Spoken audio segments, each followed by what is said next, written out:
Well, good day and welcome to PGTME's second annual lunchtime lecture series entitled Critical Discussions, Multi-Stakeholder Perspectives on the Ethics of Pediatric Gene Therapy Research. As a mouthful for you. Today, day 4 of our series, we're going to talk about the lived experience, social, emotional, and practical aspects. My name is Patrick Moeschen, and I am a teacher, patient advocate. I sit on the panel of PGTME, and I also have limb-girdle muscular dystrophy type 2E.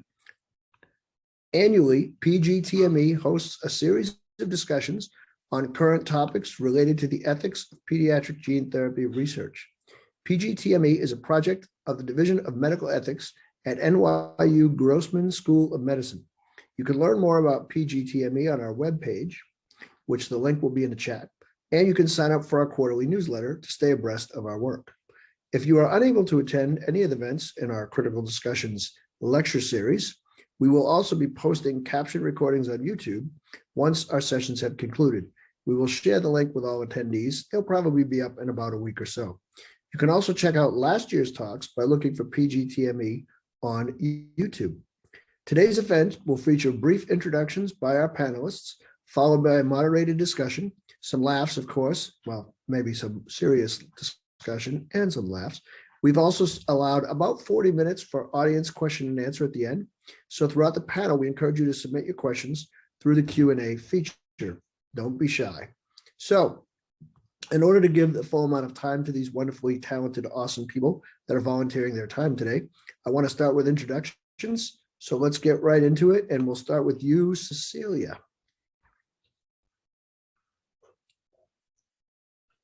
There we go.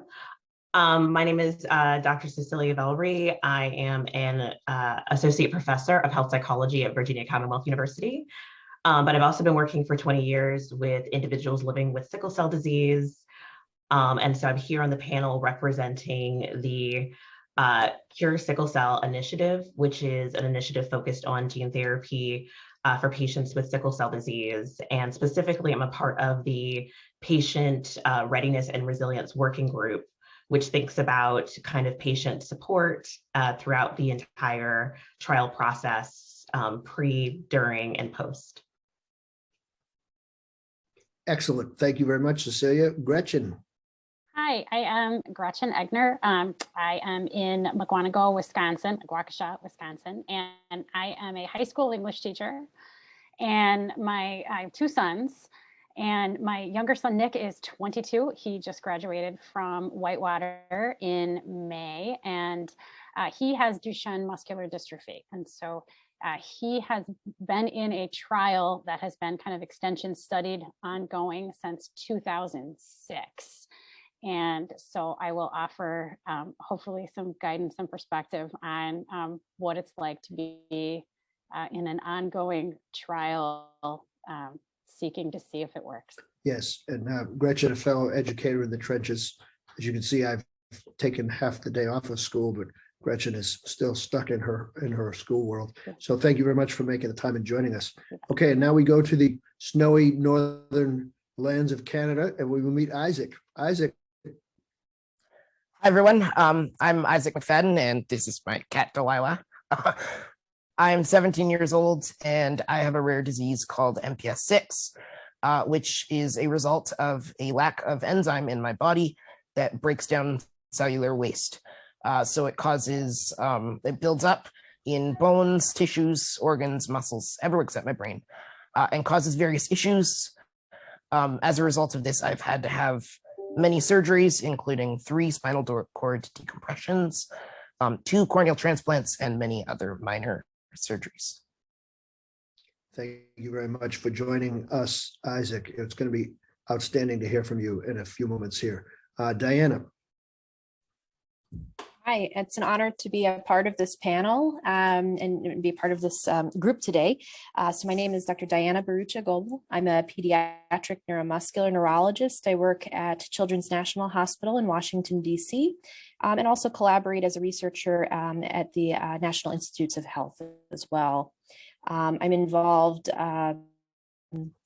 with gene therapy as a clinician as well as a researcher. So I really look forward to our discussion today to be able to offer a different perspective, but also hearing from the family and patient perspective as well. So thanks for including me today.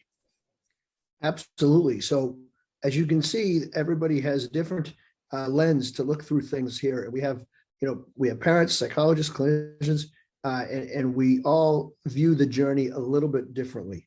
Okay, so we're going to be focusing a little bit later on language and how language will affect in the clinic what is said to a family around the time of diagnosis and also later. But first, I want to start with Isaac, and because he's living it on this call right now. So Isaac, can you spoke a little bit about your condition a moment ago, but can you tell us about the clinical trial experience that you've had so far, and how long it's lasted, and what you've had to do for traveling, and how is that going for you?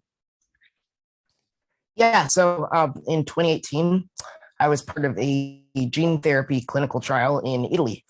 So as part of that, we had to self-isolate for 6 months leading up to it, because if I had gotten a common virus that is out in the wild, I would no longer have been eligible. So we isolated for 6 months, and then we moved to Italy for 5 months and participated in a clinical trial, which involved driving about 2 hours every week back and forth from the trial site and getting various testing and other procedures done. And did you say that the clinical trial, the actual infusions, if you will, was weekly? So there was a one-time infusion, and then all follow-up was done about weekly. Yes. Okay. And now, before we get into a little bit deeper of the nuts and bolts, you just said that you live in Canada. You actually moved to Italy. I think when a lot of us talk about clinical trials, especially with kids, there's some travel involved, but I don't know too many people that have told me that they've actually had to change residences. Can you just talk a little bit about what that was like? Yeah, so we got our visas and we completely moved to Italy, like full-time 5 months in Italy. I had to move to online school, so I missed all of that. All of my friends are back in Canada, of course, so I missed them and my grandparents. And yeah, basically we lived in Italy for 5 months. So when you say we, who went with you? So I have my parents, of course, and then my brother, and that's it. So your family uplifted everything, right? Career, job, everything, and you just went to Italy. Yeah, we're lucky enough that my parents can do their job online, but of course some people wouldn't. But yeah. Okay, so let me ask you this then, because this is a good segue into the next question I have for you. Is how do you feel about the support? Like, what kind of supports? Obviously you needed your family there to get you over to Italy and stuff like that, but just can you talk a little bit more about the support system being in a clinical trial? What's most important? Who do you lean on? How do they help you? What's the support system like? Yeah, of course. So my parents, they've taken me every week to ERT since I was in enzyme replacement therapy since I was 2. And of course, they came on the trial with me, as well as my brother. And those are the main people I rely on. My grandparents came and visited me in Italy, actually, for about a week. So it was good to see them. But it was just mostly my immediate family. Okay. So mostly your immediate family. And did you, besides just the leaning on them for physical help and obviously travel help, do you mind talking a little bit about the emotional burden of the clinical trial experience specifically? I mean, were you excited to go to Italy? Were you kind of bummed, putting your life on hold? How did it, how did that work out? Yeah, well, there was mixed feelings. So of course, everything, I live in Canada and everything I do is in Canada. So I had to leave all of that behind. And of course, that was sad. But I was also excited to be going because the Isaac Foundation, an organization that my parents created, has been working to fundraise money to help find a cure for MPS for many, many, many years. And to finally feel some hope from that has been really great. Yeah, that is really great. Were you in this clinical trial with others? Did you get to network with other families in Italy and share the journey? Yeah, so we were actually sort of an exception. They pulled most people from either Italy or I believe they had a trial site in Turkey. But there was another MPS patient from Canada too, and I got to know them, and yeah. Excellent. So that I would show a little bit more bearable. You're going into this with some other people that are dealing with the same thing, and you can also have some emotional support and conversations with those guys and stuff like that. You might have said this when we started. How old were you when you were diagnosed, Isaac? I was 2 years old. I was diagnosed when I was 2. Okay, so obviously when you're diagnosed when you're 2 years old and complications come with that diagnosis, you're not going to be making any of the decisions when you're 2. No. Now you're much older, you understand what's going on. Would you have followed the same ideas with clinical trials if you were the parent and you had a son diagnosed, or would you have changed some things up? Absolutely. I mean, there were a lot of challenges. One of the main ones was actually around dosing. At the time of the trial when I was participating, they thought that I would be getting high dose, but then the patient after me, they doubled the dose. And of course, gene therapy is a single dose medicine. So once you get it, you can't either have either a redose or an increase in dose. So obviously that was a challenge. But yes, I think if I had a son or a daughter who had MPS and we had to do this, I would absolutely do it, because not only does it benefit me from obviously benefiting me, but it benefits other MPS patients who are also going through the same challenges that I am in life and who now might have an option to get gene therapy in the future. Yeah, good for you. And you speak very well about it. And you could definitely educate the vast majority of the world, not just the people on this call today. So I want to pivot and ask Diana another question. As a clinician, tell us how you typically break the news of something like this to a family, and then if there's a expectation or if there's something to go in the future about genetic clinical trials in pediatrics. How does discuss a little bit about how the message to the family changes? I think sometimes we hear things, sometimes we don't. Sometimes we hear what we want to hear, and of course, when you actually get the diagnosis, the whole world stops. So right then and there, everything after that, you're probably deaf. How does that typically work in your world? Yeah, so I think as a pediatric neuromuscular neurologist in this day and age, we're privileged to really be in an era where we're seeing a vast change in how we're practicing with all these trials, and now even with some approved therapies, including one gene therapy for children with spinal muscular atrophy. But with that, it does really change the dialogue and how we're talking to the children, or in some cases, they're still infants, and so to their parents. So one example of that is, and this has really been a big change in really just in the recent years. I'll give the example with spinal muscular atrophy, is that, with the development of therapies for the condition, it then also led to newborn screening. And one, the benefit of that is that we can identify those babies before they have symptoms and try to get to treatment earlier.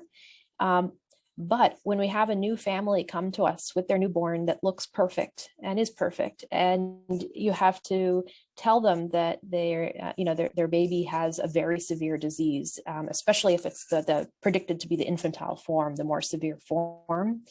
It is so much to go through. A family just has their newborn, they brought home and are now having to deal with and start to process really a life-changing diagnosis that's devastating to them. And it's hard to understand when their child may not look weak or doesn't, they haven't had time to really process or understand that something's, that there is anything wrong that would affect the child's muscles or strength or anything. Sure. And with that, it is always, I think, a very challenging and sensitive time and discussion with the families. And one thing we find is that it can't always just be one discussion, but it's often a series of discussions, but also in a very short time span. So in that particular instance, especially in the severe form, there is really, time is of the essence in terms of thinking about treatment. And this means that families go from, now being called in to see us for a new diagnosis, trying to understand what is SMA, what is this diagnosis, what does it mean, processing that, and then suddenly in the same conversation have to shift to saying, and then there are these therapies, and then if you're, and for those who are opting or thinking about gene therapy, trying to understand the complexity of of how it works, and all these caveats to thinking about, the viral titers and liver enzyme and monitoring, and all the, the follow-up that's needed. And then, the worry of, will it work? Is it safe? What decision do I make? And do I have to make a decision today? And so now that is one, I'll say, unique sort of scenario we find ourselves in. But I think that is one that definitely resonates with me as something that, we always strive in our clinic to make sure we are having frequent discussions. And it might be the day of, the next day, a few days later, multiple phone calls or even follow-up visits to be able to answer all of the questions that are needed. So if I'm hearing you correct, it's ongoing. And Yep. if I also heard you correct, it's basically like 2 volumes in an encyclopedia. First, you're telling a family, this is what is going to happen, and here's the story. And then when they swallow that bitter pill, then it's, okay, there may be some things we can do, some things we can try, but then you have to educate them on the entire process of what a trial might look like, and ethics of that, and decision-making of that. Do I have that about right? Yeah, and that's just one example. So we, with other conditions, so there have also been a number of new trials, for example, with Duchenne muscular dystrophy, including in the gene therapy space.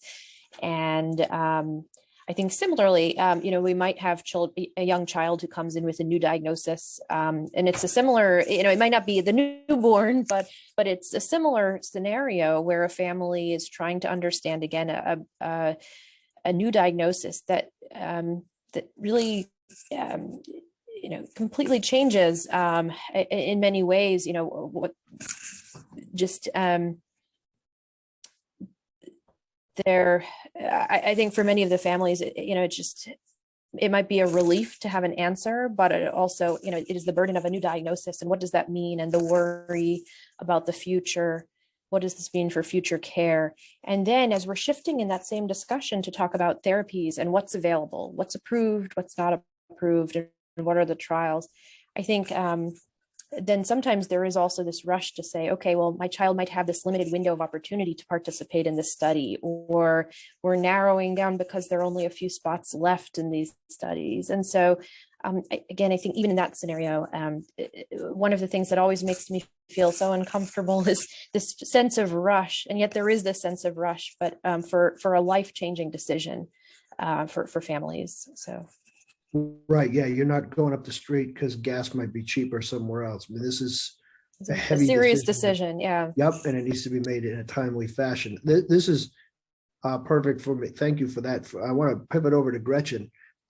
Gretchen, as a parent of a child with Duchenne, give us the parent perspective of when you heard the words, and then how your perception have changed over the course of time. Talk to us about that. Sure. Well, Nick was diagnosed in the summer of 2001, and there were no clinical trials for Duchenne, so there was no treatment. Steroids are now the pretty much standard of care. That's I think that's like universally okay. But at the time, it was still kind of your decision if you want to have your child do steroids or not. Life expectancy was 17-ish. And there was no hope, except the neurologist knew of this gentamicin trial that never made it to patients, but there seemed to be this hope. So when we got the diagnosis, it was devastating and, like it was terminal and fatalistic, but there was that little window because Nick had this premature stop and only like 13% of the boys have this nonsense mutation where they would be amenable to a similar kind of trial. And so PTC Therapeutics was looking at coming up with something that would, and I'm not sure if I'm totally remembering this correctly, but it was based on some of the science with this gentamicin trial. And so we had that little smidge of hope. And when boys are diagnosed, they're a little bit weaker, but they're still able to walk. They're still able to do those things. And so from Nick, then, being able to be in the trial, I think we had that little window of opportunity. But from the get-go, we probably put too much faith and hope in that clinical trial because there was nothing else. And so when we talk about trials, and of course, gene therapy is much farther down the road than we were back in 2006 when he started in his trial. But there's probably, I think sometimes when we look at it, since it's the only thing, we look at it as treatment as opposed to it's a clinical trial and it's there for research purposes. And it's not a guaranteed and viable thing that will yield results. And I think, and you can stop me if you want, but I think as parents, or at least in my case, when you look at those hopeful scenarios and you look at those things where like we saw in this subset of the population, we saw this production of Duchenne, we saw this, that we look at that like, okay, yeah, it's there. And then when it's not, or if a trial has to be stopped, there's that devastation and a feeling that, maybe you were wronged somehow, even though we went in and we signed all the paperwork and we totally knew here we, don't always know. Well, and no, I'm not going to stop you. I'm going to thank you for your outstanding answer, because as a parent, and I'm going to ask Isaac this question next, as a parent, I think we all, and I've thought this as a patient, when you hear the words gene therapy, okay, or even clinical trial, what we hear as parents and patients often is magic bullet. And this is going to work because it has to, because it's me now and we're dealing with my exact condition and it has to be the magic, it will work. So I think, to the clinician side of the world out there watching, it's a very slippery slope because no human is ever going to just relinquish all hope. So no matter what you say to us for the diagnosis, after we're done crying and being angry and throwing things around and getting very upset and going through denial, when we speak to other members of our family, the question always is, well, what can they do? Like, there has to be something. Look at the world we live in. There's got to be some technology. So then, you get in these conversations like Gretchen and Diana were just talking about, and sometimes we hear, hey, this is it. This is going to work. And we hang all of our hopes on that. And that can be a frightening place to be as well, because as time goes on, maybe the bullet isn't so magic. Isaac, I want to ask you how you have felt going through your life so far. Have you been grounded in this might work, this might not, or have you just thought this is definitely going to work? Like, tell us about your emotional roller coaster a little bit, if you don't mind. Absolutely. So, of course, clinical trials are experimental. That's why they're trials. But even then, before a clinical trial, you have a lot of hope and it builds up. And then, even if it works perfectly, which it's not going to, you're still a bit let down because it's not a magic bullet. How often would you say you have the emotional swings of, I think this is working or this isn't working, or why am I in Italy, or what's going on inside your mind as you live through all this? Well, at first it was a lot more. So while we were in Italy and after the clinical trial, you're always looking for signs that tell you that this has worked. Like whether that be I have short stature because of my MPS. So whether that be a slight amount of growth and you're like, oh, maybe it's working, or more flexible joints, or just things that you you sort of imagine to be there that aren't actually there. And so then you get your hopes up, and then you discover that it's not really there. And while my gene therapy did help me not have to go for ERT every week, like I'm back on ERT, but I'm only doing it every second week. It's still like, it's still tough to get your hopes up and then have them sort of let down. Of course, and it goes over and over again, right? It's the cycle of grief, constantly starting and ending over and over again. Cecilia, would you like to jump in from your perspective about some of these points? Yes, and I will say I'm both speaking from kind of talking with a number of individuals with sickle cell disease who've both gone through or who are contemplating gene therapy, but also within sickle cell, there's also bone marrow transplant, which is, was the previous, I guess you could say, magic bullet that is not magic and that might lead to complications. And so we're kind of trying to learn from our experiences there to the new experiences of launching gene therapy clinical trials in sickle cell disease. But in relation to kind of what's been said, what's really stuck out to me has been the point about how hope, when by the time that you've committed to a trial, you've committed because there's hope that it will actually be successful. And then what happens if things are not successful, either for yourself or, as we're saying, for your child? And we've definitely seen that on the side of sickle cell, where sometimes it is loss of life. And so then the parents are left behind with grief and with a decision that they've made. They feel like connecting in with the death of their child, even though this is sickle cell. It's sickle cell that killed them, not that decision. And then at the same time, what if somebody survives but then has a horrible complication? Having talked to adults with sickle cell, one of whom, was very hopeful going into bone marrow transplant, and then on the other end was not cured, but was still left with the complications of sickle cell, and also was left sterile, so could no longer contemplate having children, and had to live with, therefore, the consequences of, the consequences that we weren't sure were going to come out in relation to treatment. And so I guess from the health psychology perspective and this perspective of our group, it's really about, we can't stop support, and we can't stop particularly emotional support at any part of the process.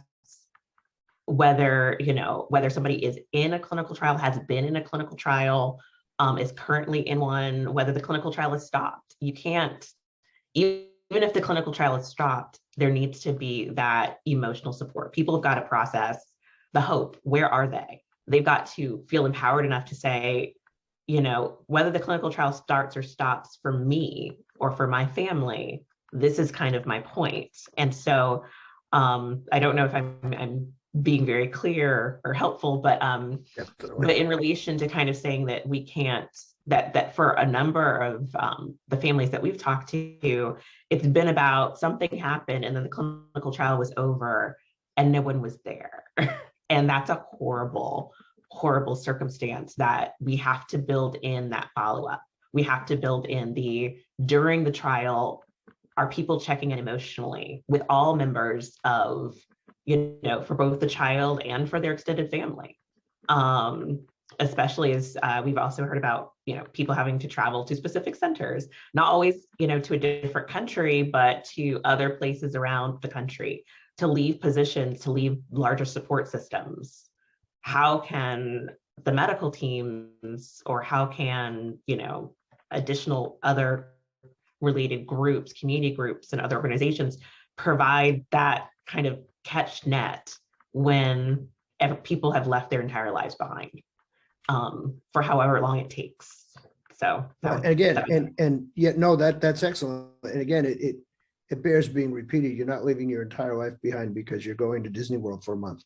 You're headed into something that's extremely serious and life-changing at the very least. So, between the social, emotional, and the physical aspects of this burden, as Kara just put in the chat, they discussed the many different areas of hope yesterday, and not to get too much into that world, but more along the lines of I think it would also be important for clinicians to realize what kind of a travel burden this is. You know, the people that are going to be doing these trials, we're not usually people that can just hop on an airplane with nothing. So Isaac, can you discuss just a little bit about what you actually had to bring? Like when you went over to Italy, you know, take us through, you know, I'm sure you didn't just put a few pieces of clothing in a suitcase. What had to go with you? Well, actually, there was a surprisingly small amount. So You're obviously we just you're- packed. You're ruining my panel, man. I'm just kidding. Go ahead. So we packed like we were traveling, and obviously you pack more because you know you're gonna be there for a long time. But because we're there for so long, we rented a place that had all of the facilities that you would at home anyway. So like washing machine, all that stuff. So you literally just pack up what you have at home and take it with you.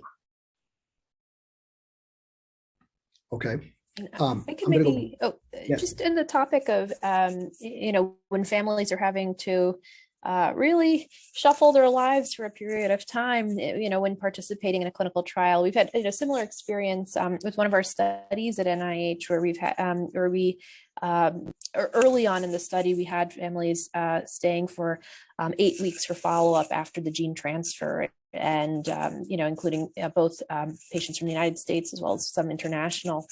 And, you know, and in some instances, we had families where maybe, you know, one parent came and the other one had to stay behind because of the other kids or work or other commitments. And I think some of the, you know, some of what I would hear in our weekly check-ins with the parent who was there and also with the child who was there, because it's a pediatric study, but, you know, that the parent would feel kind of lonely or isolated. They were away from their support network or their spouse or their family, if they're in another country, then even from, you know, from what's familiar to them for that period of time.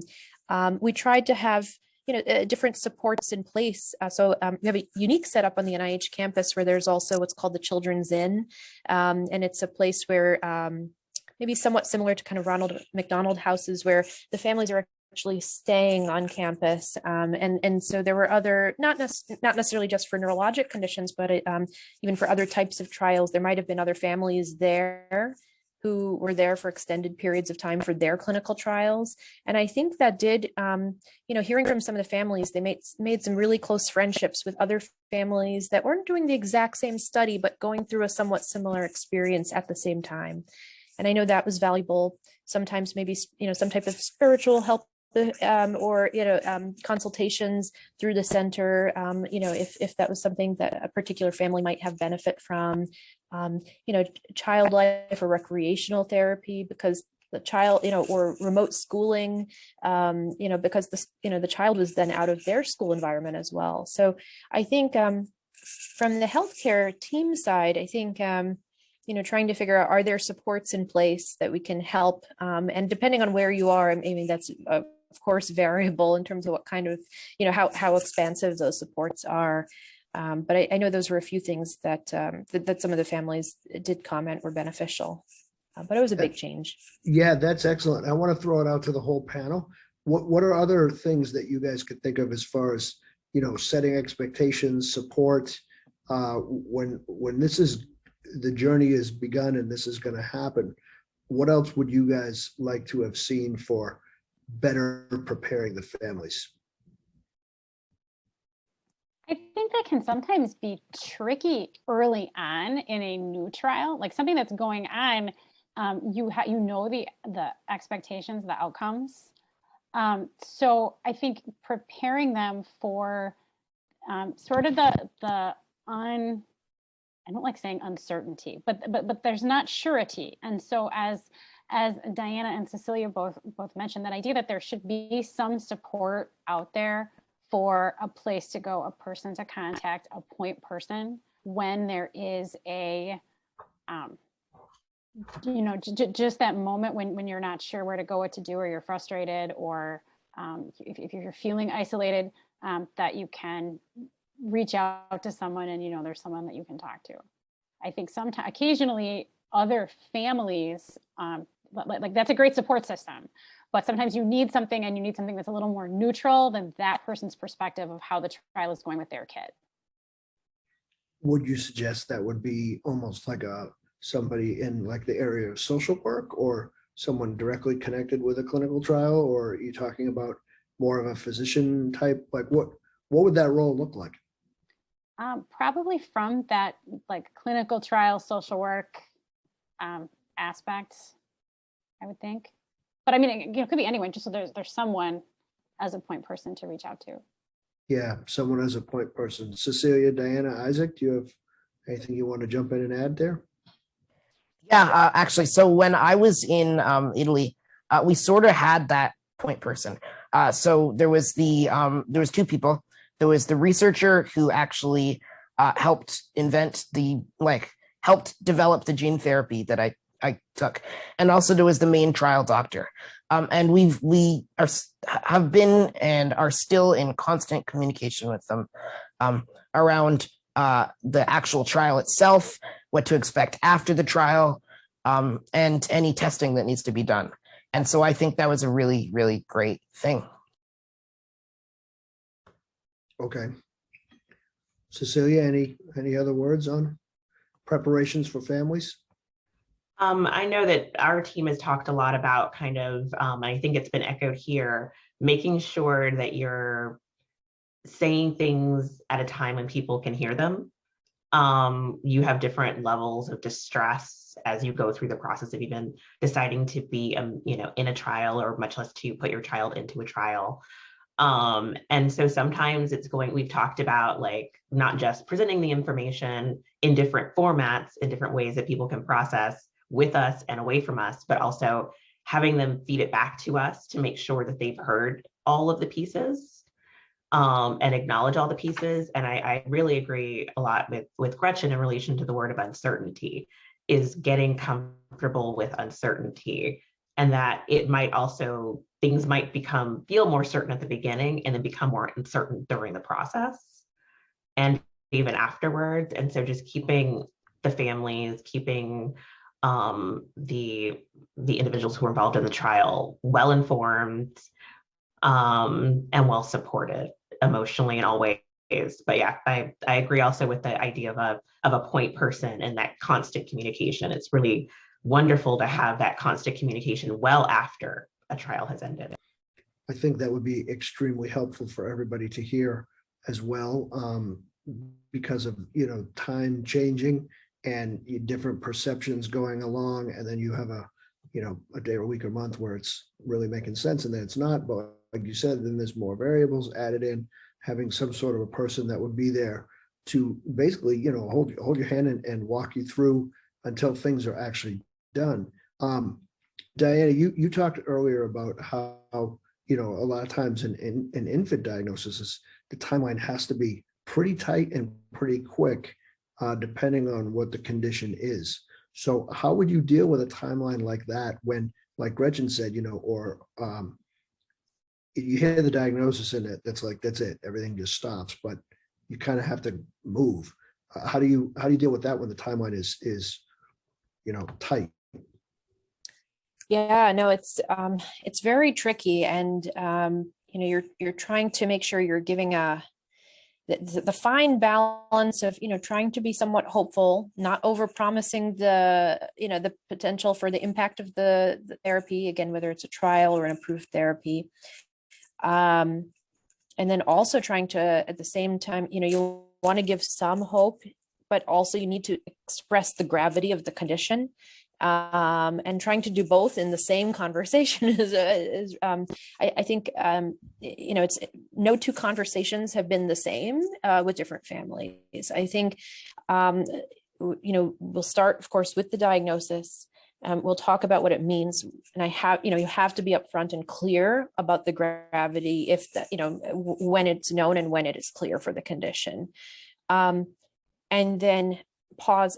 Allow the family to start asking some questions, but there may not be questions. They are, I've had many instances where I think there's just that pure shock, and there's sort of that silence for a moment, and then I know that it's going to take them, in those instances, I know that it's going to take them days, weeks, to fully process it, but we don't have that amount of time either to make a decision about a therapy for, again, in this one instance, in these more severe infantile form, where we have to shift and pivot in that same discussion to talking about therapies, and we try to be clear about the need to initiate a therapy urgently. In most instances, we have the families have been receptive to that.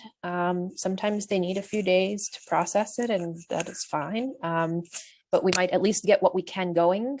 So to move the process for whatever will happen next in terms of applying for the medication or what for the therapy or the documentation that's required, we'll at least start making those baby steps and accomplish those things while the family, in parallel to allowing the family that slight extra time that they need. But it is a very challenging time. We also make sure we have other members from our team, whether it's our coordinators, social workers, different people, as well as us, from the clinical team, checking back in with the family to try to see, make sure that we're here to answer any questions that they have. But Sure, no, that's good. I want to back up. Gretchen, you mentioned something that I want to. We got an online question coming in where you said it would be great to have a point person, and then everybody else agreed. But the question for Gretchen specifically is: Did you feel like the physician did not play that role of the point person, or did you need more, or what did that look like? Oh, well, for me, I had Brenda Wong, and she was fabulous. I mean, you could email her anytime, 24/7. She was like overseas, and you get the do not reply or like out of office thing, and then she emailed me back in 20 minutes. So I would think more just with that, just to have someone there. Theoretically, I think in the PTC trial that Nick is still kind of in this extension study, when it stopped because an endpoint wasn't reached. And this was 2008. So I think advances have been made, but from my lived experience, we got a phone call or an email that the trial was stopped. Like, go ahead and stop giving the drug, and it's all over with, it's all done, it's suspended. And it was because an endpoint hadn't been reached. And our communication was with each other moms from the trial. It was at 3 sites. And so I had a mom in Arizona and a mom in Illinois and a mom in Colorado, and we were texting back and forth and email. Maybe we didn't have texting yet. Like, we're, like emailing back and forth and calling each other, like what's happening? What do we know? And I think there have been strides made in that. I think, PTC now with their Emflaza, like they have people, but at the time there was not. And I think if I was flailing or I was worried about, is this new thing that my son is doing related to the drug, and it's a trial drug, and is this an adverse reaction? Or I thought I was seeing some progress and now maybe I'm not, and I'm hesitant about that I have a person that knows me, knows my son, and that I would trust to be giving me honest information. Right. So it's somewhat of a bigger picture than just ask the doc. I think so. And because, the doctor's busy clinic with other patients as well. And I also, there's a kind of a side thing on when you're making a decision to be in a trial, is it down the road going to prevent them from an alternative therapy or an alternate piece? And those questions, sometimes you don't know yet when you're getting in that trial, because you don't know the next discovery that's going to make down the road, that's going to be in Quest magazine, that something happened that maybe is going to be a trial. So to have a person that you can speak to, I think, is just, when you're voicing those concerns, just someone who has time and an ear to give you, I think, is important. Would you also put that in the category of risk-benefit analysis? Yeah. But risk-benefit analysis always, to me, harkens more of you're going to go ahead and take the risk because there might be a benefit. And that's just my perspective of it, as opposed to like really weighing that that risk. But no, important words from a parent. You're going to take the risk because you think there's going to be a benefit, when earlier in the call, we kind of talked about, clinical trials, or they're just that. Isaac, did you feel the same? Like, as you've gotten older, you're going to take the risk because there might be a benefit? Absolutely. Although, yeah, it's definitely a challenge because also I had to go off of a medicine I was taking that has been shown to help with joints. And there's always the risk that you go off of a medicine you're currently taking that helps, and then the medicine in the trial doesn't help, and you've actually made your condition worse while trying to make it better. Sure. Yeah. I feel like all of us that have rare conditions, especially when they're multisystemic, everything works at a perfect balance of equilibrium when it works. And then when you take one piece away, the whole thing can topple down. So that's something else for the audience to, I know you consider it, but to think actively about as you're moving along with stuff, other medications. Diana or Cecilia, do you want to speak to that point at all about, other complications besides the clinical trial stuff? I was actually something that popped up as part of the conversation, because in thinking about patients with sickle cell, often their primary physician is not the one, the one that's seen them for many years is not the one who's running the clinical trial. Right. And so also kind of embedded within the community, which is primarily African descent, is a certain level of mistrust that can seep, is this person or people trying to get me into this clinical trial for their own benefit, for their own, prestige in relation to working with this disease, or is this really going to be a great benefit to me? And so I think, we want to think positive things about our healthcare providers, but at the same time, this is my child, or this is my life, and being cautious. And so I think in our conversations among, I will say, our group has definitely even been to have somebody separate, kind of going back to that point person, is having somebody who's a little bit more removed, who's maybe paycheck, and who's kind of, I wouldn't say loyalty, but who is not motivated in relation to getting numbers up for people in the trial at that particular site. But their entire job is advocacy. Their entire job is, does the people who are part of this trial, or who are being or considering this trial, do they feel empowered and informed? And I think I think it's going to be different as to who that point person should be, or even multiple point people to have conversations with, and who the family feels most comfortable with creating their point person and making sure that person is available, depending upon condition and depending upon their level of trust with the healthcare system. Particularly if I think about families who might have been disappointed in the past with previous treatments that were supposed to work well. And, like, this is really going to change your life. And then it didn't in a positive way. And then, oh, well, this is the next treatment that is going to come in and change your life and make things easier for you and reduce complications. I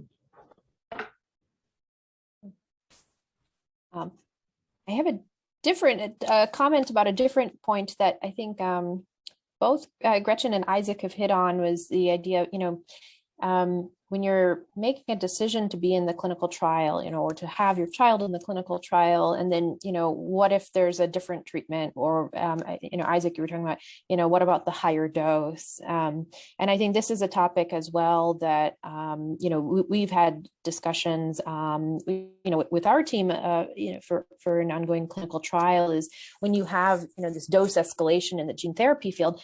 These studies are very unique because, as Isaac also said before, right, you cannot receive, at least the way they're currently dosed, you cannot receive them again because your body essentially creates the antibodies to the virus, the AAV that's used, for the gene therapy studies. And what does that mean then for those individuals who, are maybe given an opportunity, but at what is a lower dose in the study? And now, is this an assumption that we're saying the higher dose is going to be better? I mean, again, it's the really, truly the unknowns, and it goes back to the, your term uncertainties. There may be an assumption that the higher dose is the better dose to be in, but it could also be higher risk in the higher dose group. It might be that the lower dose was effective and better tolerable. So, but for any given family, whether it's the parent or whether it's the individual participant themselves, that is an incredibly difficult decision to make. Some parents also might feel, or if I don't take the spot now, with whatever dose I'm being offered at this time in the study, or spot in the study, will there be another opportunity to enroll in this study, or will my child's condition get worse because I waited? So there's so many factors, I think, also that when we talk about even what risk we're willing to take, and also even how do you weigh in participating now versus waiting for what might be, or the knowledge that might be gained to help guide thinking about the dose, and do you have the time to wait based on the condition? And I don't have an answer to any of these, but these are really complicated and really hard topics that I think we grapple with when talking to our families, and I know that they are struggling with when they're trying to make these really hard decisions. Yeah, this is it. Yeah, lots of stuff to think about. And as always, whenever we do one of these sessions, it seems like there's, more questions than answers, but that's okay because we're facilitating discussion here. And we do have a bunch of questions that have come in that I want to try to get to. Some of them will connect right from now, and some of them might be a little bit from a while ago. But what you just said about dosing, Isaac, somebody asked this. Well, I'm just going to read it right off. It says, "Thank you for sharing your journey with us. You mentioned that you thought you were getting the highest dose, but then someone after you got double what you had. What made you believe you were getting the highest dose? How did you feel after learning a higher dose was used and was now not available to you? Any suggestions on how to better inform families of this potential risk?" I mean, Diane, I think you just touched upon it, but Isaac, what about from your point of view? Yeah, so a clinical trial is a trial, right? So they test out a medicine, they have no idea about the dosage, and then they test various doses. So in my specific clinical trial, they had a medium dose and a high dose, and I was getting the high dose, and which was great. But then they discovered that it was tolerated well, it was safe, and they thought a higher dose would work even better. So for the next patient, they actually took mine and they doubled it. And I knew this was a possibility. There was a week actually leading up to the initial infusion where they completely went over consent, completely went over the possibilities of dosage being increased, decreased, over the safety, all of that. But it was still a bit disheartening to know that I wasn't actually getting the best of what the gene therapy could give.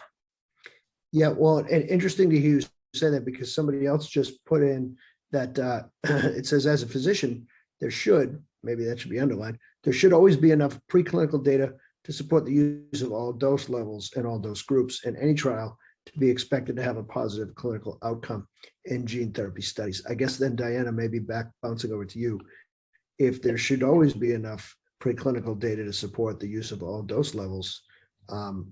Yeah, and I think based on FDA guidance, and there even thus what you call your base or starting dose needs to have the prospect for benefit based on what was modeled for that particular condition and the route of how it's being dosed and whatnot. When we're talking about these gene therapy trials, again, because of all of these things, that a participant may not be able to then be redosed in the future because of their participation at that dose level.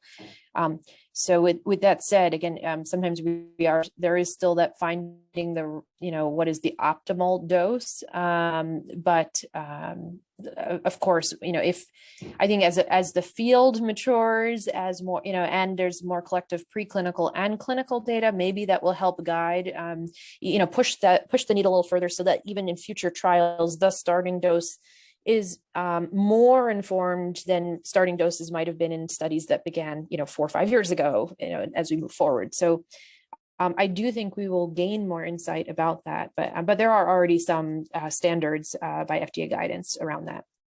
Okay, also good to know. Go ahead, Isaac. Yeah, so based on the preclinical data from my specific situation, the high dose I was getting should have actually been the high dose. It's just that the gene therapy that I was getting was so low risk, and they thought that a higher dose would work that much better, which it did. So they increased the dose halfway through the trial. Okay. Okay, good. This one might next be for Gretchen and Isaac first, but anybody can weigh in. This is from an IRB professional who reviews gene therapy trials. Should the potential for emotional distress that we talked about be considered a risk of the trial? Should this risk be disclosed in the consents? And should processes, I see people nodding, should process to mitigate it be required as part of the protocol? How do you feel on that? I definitely think that the more information that you give parents, the better. So I think definitely assuring that, and the thing is, I think it's probably there, probably in there, but it's not what, like when Diana talked about like how what you say isn't necessarily what's heard, or some of it goes right over. I think like reiterating that, and then for mitigation, I can't remember exactly how it was worded in the question, but I think having that point person, I think would be that would be part of their role in that. I remember in part of Nick's trial, I think it's related to the trial, they would do all kinds of psychological testing on Nick and how he was doing and how he was feeling, and you know, I suppose parent, I think I did too as parents. I think they did some things where they analyzed my stress and things. So I think that I don't know all the hows of it, but I think we're dealing with some trauma locally with kids in our school and how they are being affected, and every kid is different. And so being attuned to that and recognizing that it could rise and try to recognize it and handle it, I think anything that you can do is beneficial. Well, just to clarify, yeah, you answered it, but it said, should processes to mitigate this be required as part of the protocol? Yeah. Yes. Oh, there we go. Good. Nice and succinct. But not necessarily like a cure or a fix, but something in there that recognizes it and acknowledges it, so that it's something that's there every time. Yeah, well, and I mean, we could tie that to the whole global pandemic situation with COVID. You know, I mean, as people that work with children, you know, we're seeing it more and more that, you know, we as grownups, we don't even have a frame of reference for what's going on. So you put it on the burden of a child, it's going to be a lot more difficult.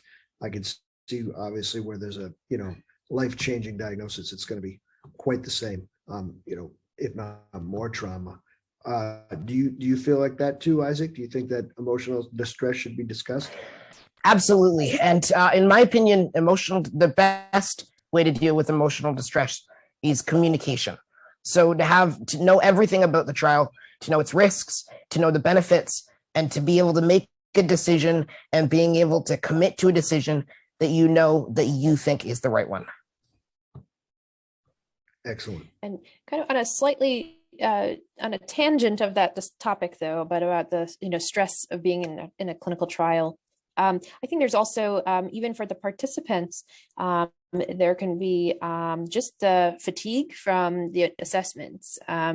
So for these trials, and again, I'm working more in pediatrics, but even for pediatrics or adult trials, the participant might be asked to do a number of assessments and to try to be mindful of not having people have to stay for too long. Sometimes it's crammed into a smaller window of time.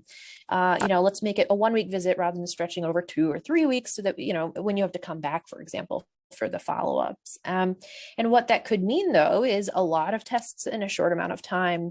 And for a child or a teen, or even for their parents who were there with them, it gets exhausting. And so we have incorporated as well, and feedback from families where if they say, this was really busy, my child or we need to space these out more, we'll take all of that into consideration. Or there might be times where particular assessments can't be done, so I think again, and that's just ongoing dialogue and open communication between the clinical research team and the family and the participant about how they're doing, how it's going, not just about the results and that part of it, but also how is their experience, and taking that into account, maybe with scheduling slightly differently, or even small things like that could go a long way. Mhm. So I want to piggyback on that by something that just came in about informed consent. And do you panelists feel that families should be given significant time with this, like several days for informed consent? And if so, what about bringing other people in on the decision of informed consent? Like, I mean, I don't, other family members, things like that, people that have skin in the game, if you will. And I would say, I know that our team has talked about this idea that informed consent is the day that you sign the form is bad. That in reality, informed consent is also about the education that precedes you getting to the place where the form is even presented. And so in reality, the informed consent process shouldn't be days. It's more than likely months of, there might be a clinical trial that, at least for patients with sickle cell, where there might be a little bit more time, there might be a clinical trial that might be of interest to you. Education about what gene therapy is, education and conversations about, supports and the uncertainties and all of those pieces well before this, and I will say informed consent documents are thick. Much of that needs to have already been discussed to a certain extent well before the actual paper makes it into the hand of people to be reviewed and to be signed. And once that document makes it there, though, everything should either be familiar or stuff that people can ask more about. And so I would say, yes, people need sufficient time. And I know with patients with sickle cell, a lot of them, particularly pediatric patients, are deeply embedded within their families. And I respect and work with the family structures of all the people who might weigh into the conversation, because they're going to be a part of the support team. They're going to, and their lives are also going to be impacted. And particularly when you choose to participate in a clinical trial, I really appreciate that Isaac mentioned like 6 months of isolation. I don't think I'd heard the same stretch of time with some points of isolation for patients with sickle cell, but still very long. And let's say you have multiple children in the home. So you have one child who's preparing for a clinical trial. And I've worked with a family once before that had 3 children, 2 with sickle cell, and one of those children having to be isolated when there are possibly 2 or more caregivers in the home. If you're lucky, that's still a lot. And that caregiver having to isolate with that child, because children are not going to be isolating by themselves. And is their job flexible enough for them, whoever's chosen, to be able to isolate completely? And what is that going to feel like to have both the child and the caregiver gone from the household situation? All of that is a very delicate balance. And so I would say, yes, everybody kind of needs to be on the same page, because that's also a place when there's not good communication that's happening at that point or allowed to happen. Support could fall apart in the middle of a trial or before things really get started, because you thought you had some level of support, or the family did, and then it falls away. I thought my job supported me stepping away for this time or working remotely. Now they're pressuring me to come back, and I could lose my house, or I could lose, this job that's really important for the larger family as well as this one child. That's hard. People have got to have the time to prepare and to be as informed as they can. Yeah, and somebody just wrote in too that informed consent definitely is a process. It starts before someone enrolls in a study and continues throughout the lifespan of the study and beyond. Yeah, agree. And just to kind of piggyback from what Cecilia was talking about, I completely agree. I mean, one of our strategies we try to use is, the moment you think, this is a participant, who may be eligible, to start that discussion again about the possibility for a clinical trial. Then if you're reaching out that for that particular participant that you think they might be a good candidate, you're considering them for going through screening, at that point, well before we're scheduling or anything, and that might give you maybe a few months, a couple of months leeway at least, having a full discussion and going through the document. So what we'll usually do is mail them a copy of it, so So they at least have a hard copy to look through. We'll walk through it on the phone in advance just to talk about it. No decisions have to be made. It's just to talk about it and have questions answered. That gives them a few months to also share it with other family members, come with questions, ask questions in advance, and then go through it again at the time when they actually are on site for the clinical trial and would be actually providing the consent and assent.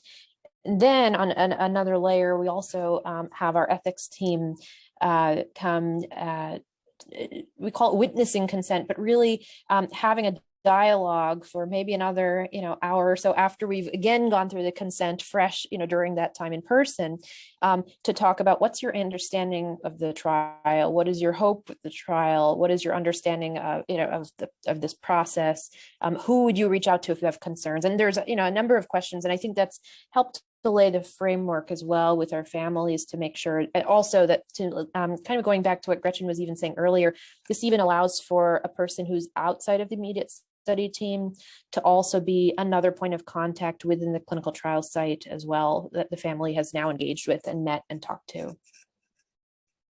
Excellent. I will just interject just to say, please. like what Diana says, it's heartening because one of the things we have in teaching, and I know, Pat, you have this too, instead of saying like, does anybody have any questions? To say, what questions do you have? So like there's a response, because especially shell-shocked parents, or, you give me that thick IRB, and so to have those specific questions, and it sounds like you have things that are even more specific. Have you thought about who is your person for this, or things that would require an answer, and thinking so you get that dialogue and conversation started for a parent who's got all of that going on at the same time. That's awesome. Yeah, you frame it up to elicit a response. Very good point. Very good point. Thank you, Gretchen. Somebody wrote in and asked about social media. Does anybody feel like this has helped or hindered trial experience? Does it matter at all? Are we having an online problem with social media? What's the consensus here, if there is one? Oh, nobody wants to touch this one. No one wants to comment on social media and how information can be spread around in all kinds of various ways. I think it requires caution. When Nick was in his trial, it was pre-Facebook, but we had discussion boards, and people share things and share information. And I think people who are in gene therapy trials, like my sons are older, he's older, so he wasn't amenable to that. But I think there is a danger of things being misconstrued or just misinformation getting out there. I know just in our wider Duchenne community, like it's kind of a mess sometimes. I don't know if this is common with other trials at all, but in our trial, we were actually told not to post on social media intentionally, for the very reason that that it's just not a good idea to have misinformation spread around or whatever. Diana, Cecilia, you want to poke the bear? I mean, I was going to say for sickle cell, I don't think that we've even had that conversation. People disclose so much in relation to, Twitter, Instagram, Snapchat. I think there would be an issue within sickle cell, if people talked about not being able to post or being silenced, that would have a specific connotation. But at the same time, we also need to be very wary of the information that floats out, and as many people have said here, the misinformation. So I think that, I don't know if I'm going to step away from this and say, I feel like that's an important question that more people need to weigh into, because I totally agree. And, it's a third rail, right?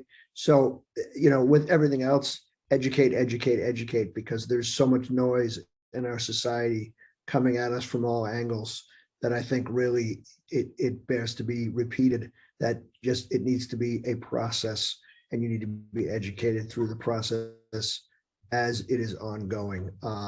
Yeah, definitely a tough one. I want to back up to somebody just put in, and I can't comment on this, so maybe a panelist can, but it says, doesn't the revised common rule include a new requirement that the consent form be made available online? This would make it accessible ahead of time as well.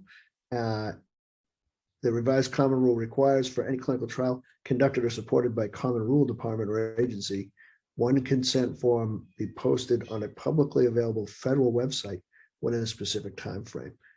Anybody want to speak to that? I can't speak in depth about the specific the rule, but I would just say, even when we have forms that are available and that could are searchable online, I mean, it's possible that a family might not know where they are or how to look for them.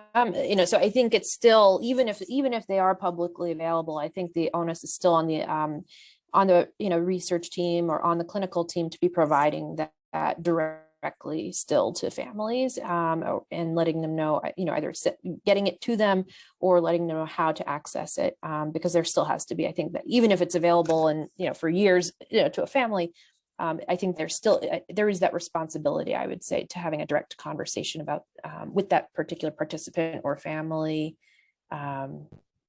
before they're ideally before they're coming for the clinical study. Thank you. Backing up to Isaac, somebody wants to know who provided the guidance not to post on social media. Sponsor, researcher, other? Can you share who told you guys to remain tight-lipped? Yeah, so it was mainly the actual trial doctors themselves. And I believe the reason was that so it didn't impact future trial, future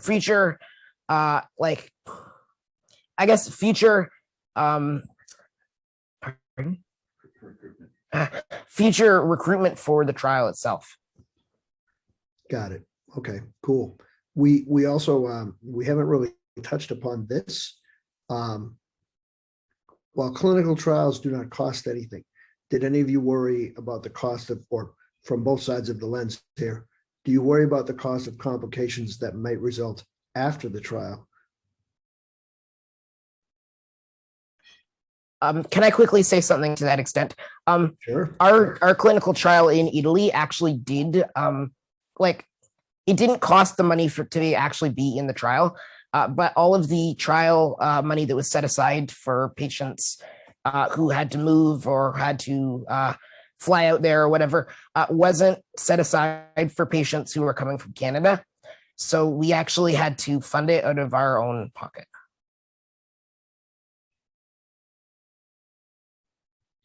Anybody else want to jump on that? Is any of that ever discussed with families? What happens after? Well, for when Nick was in the trial, like the actual full on trial, we had to go to Cincinnati every 6 weeks, and then went to 12 weeks, I think, and we had a food stipend, and I think they paid for gas or mileage and put us up in a hotel, so that was great. But the time away from work and who's gonna get my son to football practice, and who's going to take care of this, I could use sick time to leave my job, but that was an issue. The bigger issue that I see is once that drug gets approved, is insurance going to pay for that drug?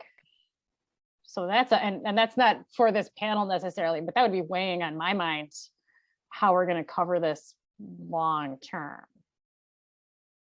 Or what about, let me ask you this, let's say it seems to be working, not sure, clinical trial ends. Between that and the FDA approving the drug, what is happening? Are you still allowed to be on? Or do you have to get off? What does that look like?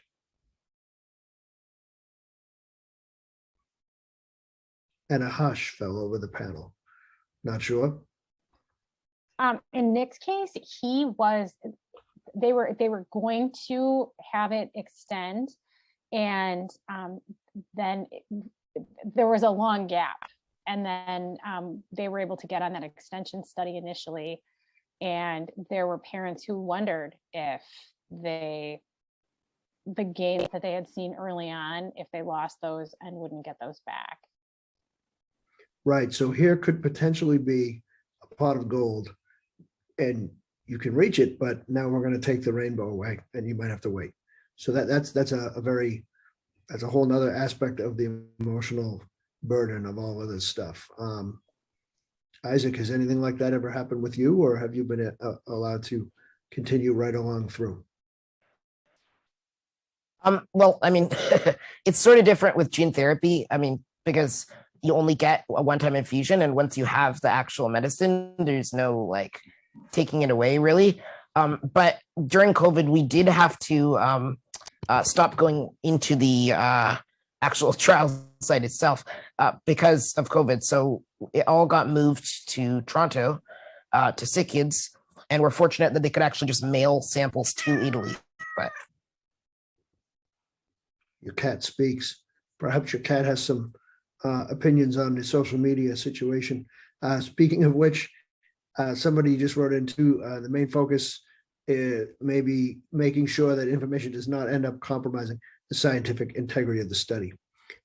This person said, I don't think social media should be fully suppressed, but it works best if it's managed, moderated, and that trial participants have an orientation about how and what can or cannot be posted and the reasons why. So again, it's an educational, perhaps educational process over the long term of like, hey, listen, we don't want to mess with the science. We have a few minutes. I have one more, and these have been outstanding questions. So if you're still hanging in there with us and you have anything even from a half hour ago, please send it right in, send it along.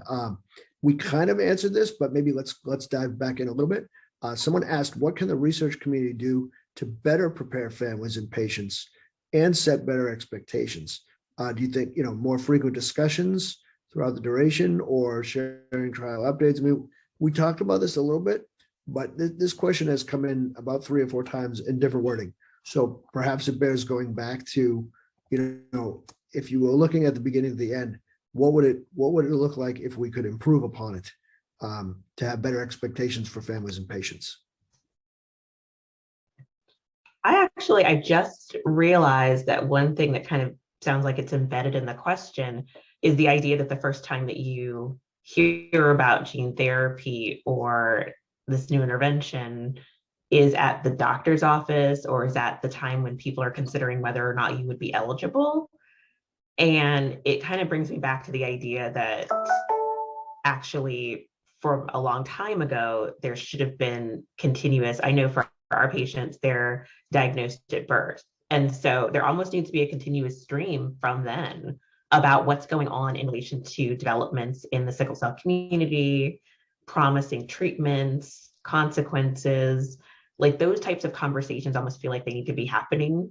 And parents and, kids as they grow needing to be a part of those, so that when somebody actually does get approached, and it might not be until they're 15, it might be when they're 6, it might be when they're 25 or 50, that they have been hearing about opportunities and consequences and, the good and the bad and the uncertainty. So that even in that sense, yes, we're going to talk about consent for this particular gene therapy trial, but in reality, I just want people to be very well informed, because I do sometimes run across young patients with sickle cell disease who don't quite know as much about like what their options are, even ones that have already been well approved and have been used for decades, or I wouldn't say decades, more like years. But I think that would be a part of the process that I would advocate for, is that it just doesn't, information about what's going on doesn't pop up at the second right before things start. I totally agree. So we have a few moments left. And again, our title has been social, emotional, and practical. Do the panelists have any final thoughts, wrap up, something that maybe you didn't get in to point out earlier, something we haven't even discussed? These are tough, being only a little over an hour. We could go for a whole seminar on this stuff. Yeah, Diana, I have one other kind of comment to piggyback off of what Cecilia was saying about, just education, ongoing education, ongoing communication with the, with the given, patient community for whichever condition. I think one thing I'd add to that as well is really the importance of the of these advocacy groups, the different patient advocacy organizations, or family initiated organizations for different conditions. And we see a number of them, but even as a neuromuscular specialist, I mean, there are also, there are the more common of the rare neuromuscular diseases, and then there are these really ultra rare ones that, where there are just a handful of, of individuals, and, maybe there are therapies down the road, but trying to really organize, have a way for families to be able to connect with one another for the shared, and exchanging really ideas about the shared experience. And then also to help organize in that way to be able to then have a mechanism or an outlet for clinicians, researchers to then have that dialogue and disseminate the information to individuals is really important. And I just, there's so much value, I think, added, by various family and patient advocacy groups. It really goes a long way in bridging that communication and the community, between the communities, the clinicians, the researchers. So I just want to kind of give a shout out for really the work that and the impact that has as well in this communication piece. Well, and I think it's excellent. And, it makes you think, how did we all do this before the internet? Those of you like me, I've been on the journey. I was diagnosed in 1985. So the only time I met someone with my condition back then was, I luckily had a physical therapist that had another family about 30 miles away. And she put me in touch with the son, and my parents in touch with the parents. And I mean, that was really it, So as far as the networking today with the internet and all of the patient collaboration, the patient advocacy groups, it can't be said enough. Get involved because you're going to need the emotional support as well as any other supports as you go along through. Gretchen or Isaac, Cecilia, any last thoughts before we wrap? I'll just add to what Cecilia said about education and Diana said about the advocacy groups. When to make information as digestible as possible. So when parents are trying to educate themselves, I remember the first PPMD conference that I went to back in 2006. There was a guy up there talking about oligonucleotides, and I got a D in chemistry, and I'm up there, and with these complex conditions and the specificity and like the viral vectors you're talking about with gene therapy, like to be able to make it digestible and understandable, and that ongoing communication piece, I think all of that is critical. Yeah, and for the clinician side, physician side, knowing your audience, right? I mean, you're speaking to parents, and we didn't ask to be here, and all of a sudden we're wishing we paid way more attention in science in high school than we did, because now it's real. I hear you with the long giant terms. Cecilia or Isaac, anything to add or any long giant terms? No? All right. Oh, Isaac, you look like you were going for the button. No, you good?